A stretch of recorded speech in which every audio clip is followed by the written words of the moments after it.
Kekey The Republic, 1968, Ghana Law Report 53. The appellant suspected his wife, the deceased, of adultery.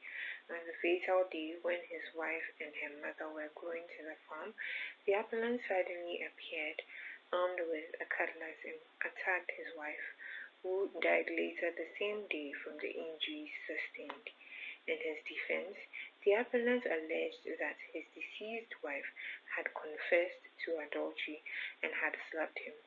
In this, he was disbelieved by the trial judge, who convicted him for murder. The court held that the learned trial judge came to the correct conclusion both on the law and on the facts. Even if the deceased had confessed to adultery, this alone would not amount to such extreme provocation as would reduce the offense to one of manslaughter.